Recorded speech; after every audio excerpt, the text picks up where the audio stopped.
guys, what's going on? I'm the Nooferdog, and welcome to another episode of Legend of Zelda Twilight Princess. We are here in Hyrule Castle, which is a proper dungeon in this game. Last time, we completed the initial outdoor areas of Hyrule Castle, and now we're going to make it through the inside. After defeating those enemies down in the main chamber there last time, this chest appeared. It's the compass! Very good. I'm sure we've missed some chests in the outdoor areas, yeah. Oh wait, no, those are ones we can't get yet. Okay, we missed one out there, but I'm pretty sure that's just a couple rupees, so it's not really a big deal. But I'm not gonna worry too much about getting all the chests in this dungeon. There's something actually pretty exciting at the end of this dungeon, in terms of getting chests, and chests that I won't be able to get. I'm not even gonna spoil it, because it's pretty cool. Let's see. Yeah, we have to start off going in this direction. Though, yeah. So, these things, obviously, are claw-shottable. But we can only get to so many of them. So what we have to do is go through this door.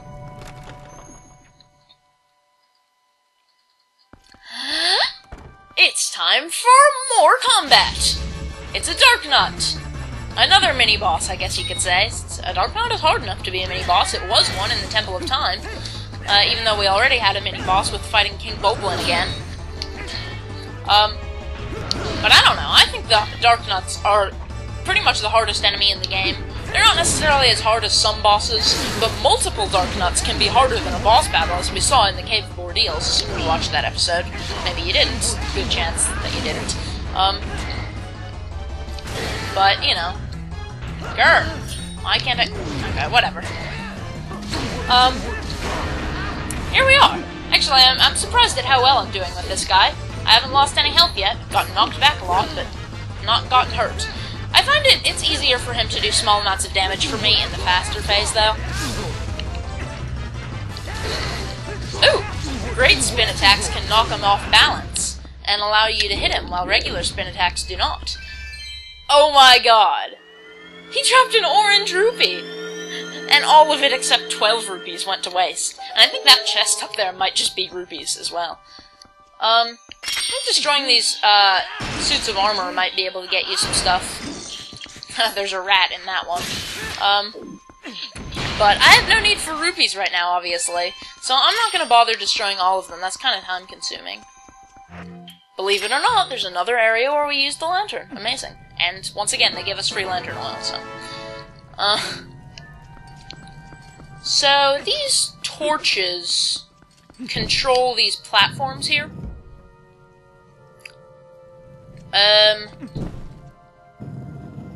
Yeah. So we can get those to be raised up, but the thing is, so this one is already down, and to get it back up, we have to turn off this torch. But we have to use the Gale Boomerang to do that, because we have to already be standing on this, and yeah, you get the idea. Oh wait, no, I did that wrong. Derp. We want to turn that back off. Oh, really? So there was really no point in activating these other two platforms, because you could just stand back here. And do that. So, interesting puzzle design there, Nintendo.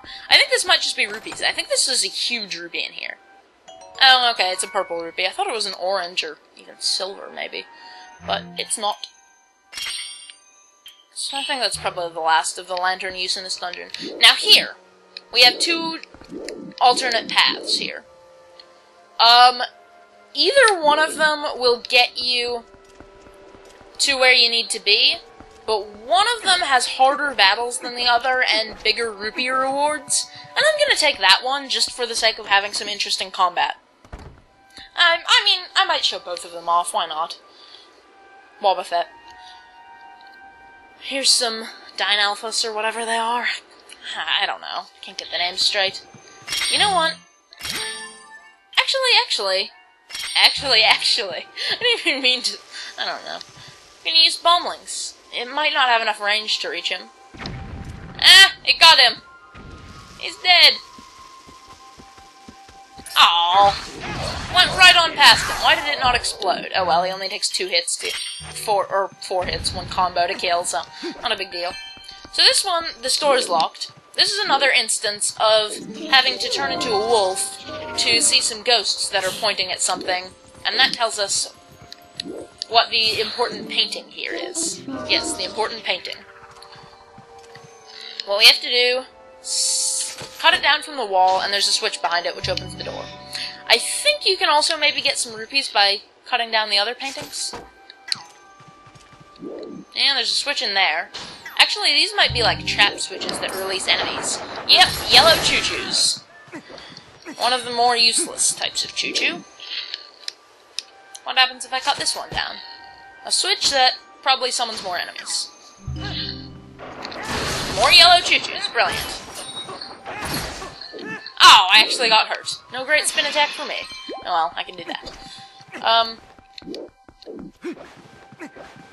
So, we can come out through here. And there's 2 dark nuts. Yeah, taking this path was smart. Oh well. We actually can just run away from them, because I don't think any barrier comes up. Nope, no barrier. I wonder. Okay, so he's capable of blocking against those. What about bomblings? They are capable of blocking the bomblings, but I'm thinking if I might be able to, like, get one to be stunned, or, like, you know, hit one with a bombling while he's attacking or something. But probably not the best strategy. Probably better to just do the traditional sword approach. Grr! Why you be able to block shield attacks to shield against attacks from the back? Doesn't even make sense. Stab you. Stab you more. Stab you so much. Stab you every day. That should be a song. I do not know what I am saying. I am silly. Ho.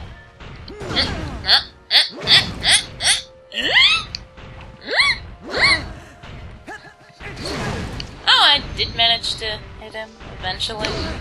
Come on, come on! Grr. These guys annoy me, okay? I'm just gonna say that right now. I was thinking maybe if I could, you know, get him to attack, and no luck with these bomblings, huh?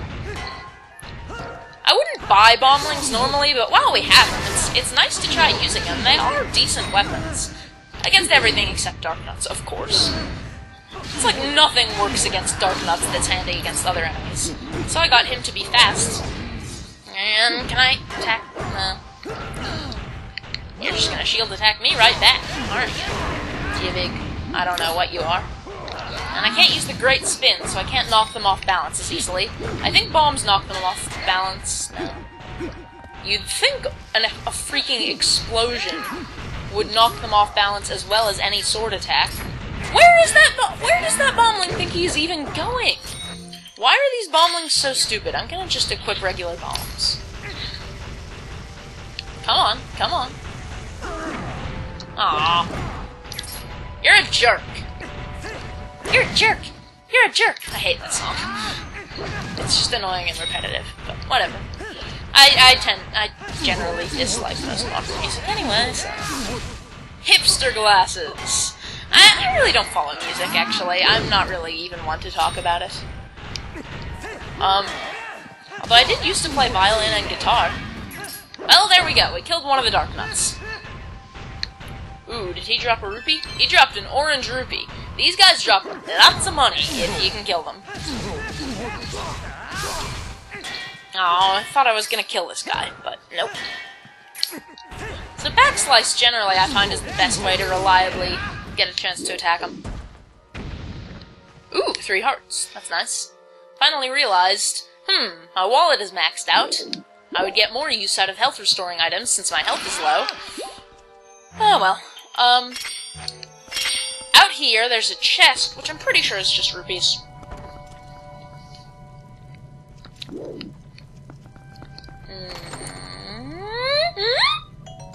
Purple rupee, yeah. Now, stepping on this switch over here, I believe, is going to lift up this chandelier. No, it's going to activate a chest there. But it might also lift up the chandelier, you never know. Never know. Nope! We have to drop all the way... Or no, wait, we have to claw shot onto there if we want it. So, what we want to do first is go out here, or... Wait, no, what we would want to do is take the other path. If you're not interested in derping around like me, you'll want to just go through this door. I'll take on what's past that door in a minute. In that high up outside area that's sort of between the other outside rooms. It's on the wall.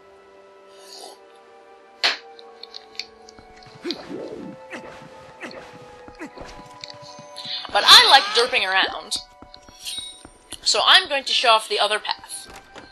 So, the other path is pretty much the easy mode option, because you don't have to fight Dark Nuts or Giant Alphas. I don't remember exactly what you do have to fight, because I think there is, there's some combat, but it's easier than the other one. But since there's no Dark Nuts, and you don't get to access that chest, it doesn't pay as well. There's lots of choo-choos in this room. Memory serves me. Well, I think this... Are there paintings on this room? Yeah, this might be another one of those... What? Okay. But... Oh, right, it's got like a map. Puzzle answer thing.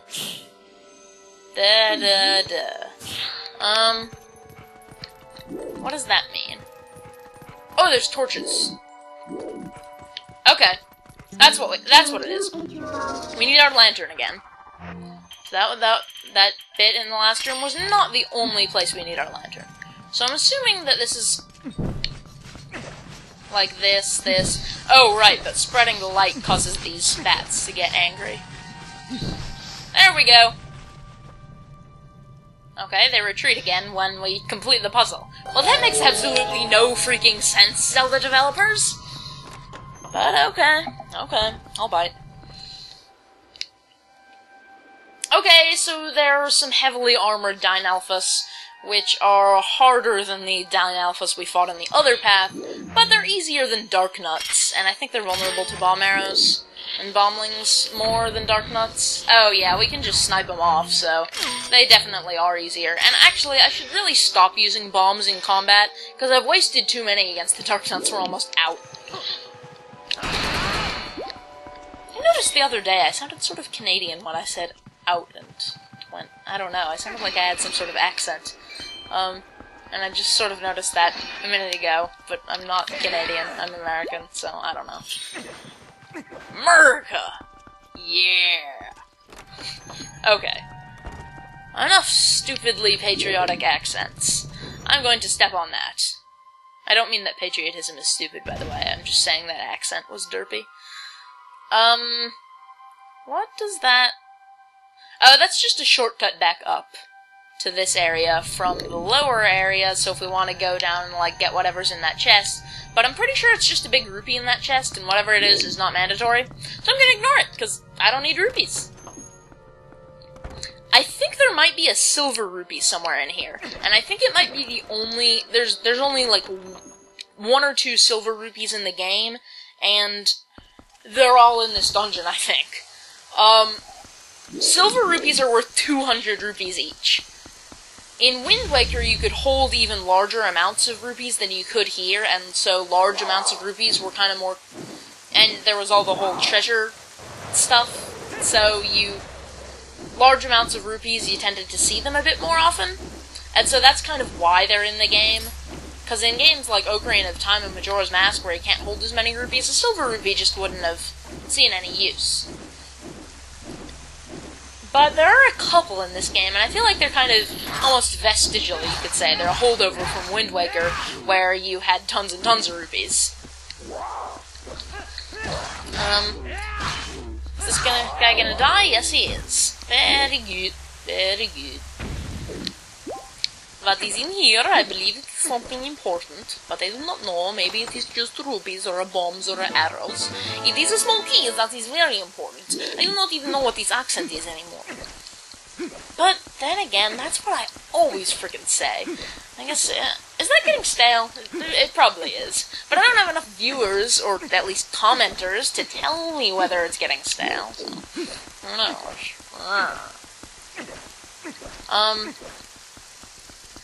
So there's the door leading into the other, where we would have come out of if we took the other path. So there's a bit of a cutscene right here. Just a short one. That's the big key. But it's being guarded by 4 Dynalphas and arrow-firing guys. The Goblins. Or no, Boblins. But that arrow was just stopped in midair by a hawk. And those guys got blown up. Hawk. Like a boss. I guess. Hey, it's Russell! Hey, it's all those guys! Aru has a giant cannon, apparently, and Ashe is using a bow. Chad does nothing. He's the information support. And, like, IT. Okay, there's no IT in this game, but, they have allowed us to, they have saved us and let us get, admittedly, I could have taken on all those enemies myself, but they got us access to the big key, so, awesome. See, other folks in Hyrule are on our side. I could end off the episode here, but but there's not that much left of this dungeon, and I kind of want to just get up to where the boss door is, so that the next episode can be entirely... Wow. My mic just fell over. That always happens, doesn't it? I want to transform into a wolf here.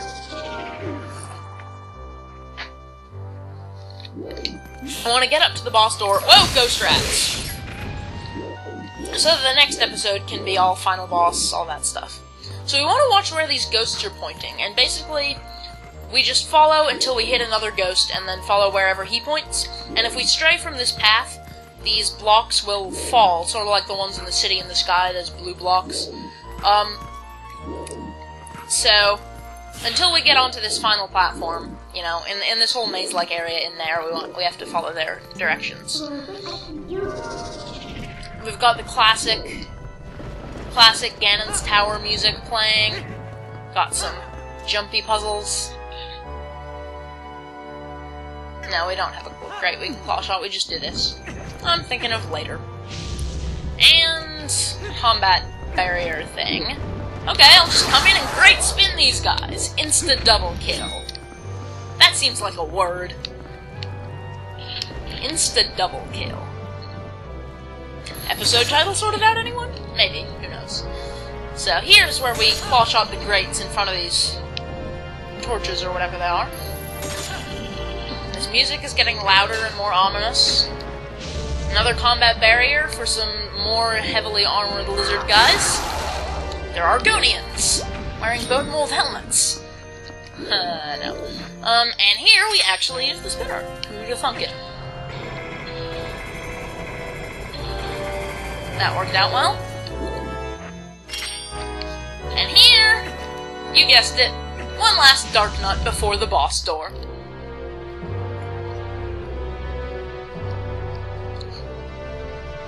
He is pretty imposing, but they're really making a big deal out of him, even though he behaves the same as all Dark Nuts. He's a Dark Nut. They're really all the same, even though they sometimes have different weapons. Like, some have swords and some have maces. But they're really all basically the same. Just besides just aesthetic differences. I'm doing a pretty good job of this guy with Helm Splitter. The main reason I usually find Backslice more useful against these guys with Helm Splitter is simply because of control responsiveness issues. Responsiveness issues that make it difficult to do shield attacks at the right time. That's the only reason I don't use the Helm Splitter more. Because the Helm Splitter is a very good way to damage these guys. It's just that whole, responsiveness issues. So that these guys might actually, you could say, they might be easier to fight on the GameCube version because it's easier to use the Helm Splitter. But I don't know. I'm playing the Wii version because I got the Wii a week after launch and got this game along with it. It was awesome. So here's the boss door. But before we go in there, there is one last room. I promise, it's one last room. So actually, we did not necessarily need to get that last small key, because this room is purely optional. This is a treasure vault. That's literally what this is. It's a loot room. It's got massive quantities of rupees. Some of them are just these small chests with small amounts of rupees, most of which we'll just take even though they don't do anything. And then there's also bomb and arrow refills. And smashing jars will get you hearts, and I think there's a fairy, at least one fairy somewhere in here. Water bombs. We fill our water bomb bag. Or fill up our water bomb bag. We haven't been using them, so let's fill, not refill. Arrows, barely needed them. Bombs, that's good. Along with our rope and lamp oil. I make that reference too much, but I just can't resist. I have a friend who says it all the time, and it's just sort of burned into my brain. Actually, that friend would be CheesePie9621, who's in the new Super Mario Bros. Wii 50 subscriber special. Go check it out if you haven't. It's really funny. It's better than my solo stuff, I think. Because having Straw Hat Yoshi there really adds a lot to it. So there's a fairy if you need one. Saw that a minute ago. So here's 5 big chests lined up. These are gonna have some valuable stuff in them. Purple rupee, too valuable for us to take. I mean, even that red rupee over there was too valuable for us to take. Bomblings, interesting. Some of these types of some of these bombs that you can find in chests, they change what type they are depending on what you already have in your bag. Silver rupee! That might be the only one in the game, or there may have been one in the chest that I didn't try opening earlier, but I think that might be the only one in the game. 50 seeds. So that's worth 200 rupees if you can get it, and I'm guessing this is probably, yep, orange rupee. So yeah, tons of money in there if you still want some money for some late game stuff. There's a fairy if you haven't done, you know, Cave of Ordeals and have all this great stuff. So they do a great job of giving you all kinds of good stuff to get you prepared for the final boss battle, and I'm gonna be totally honest, you don't really need it. The final boss is nothing compared to the Cave of Ordeals, because it just doesn't have that aspect of being a test of endurance, which is why the Cave of Ordeals is optional. They can't, even though it kind of seems like the hardest stuff should be, like the last areas and final boss is the main story, because that's all the big evil stuff threatening the world, in reality you can't really do that because more casual players would have a hard time with the hardest stuff in the game. Well, anyway, enough video game design philosophy whatever for now. I'm gonna end this off here, and next time on The Legend of Zelda Twilight Princess, we are going to fight Ganondorf! I hope you guys are ready. I'm the Nuffer Dog, and I will see you guys then.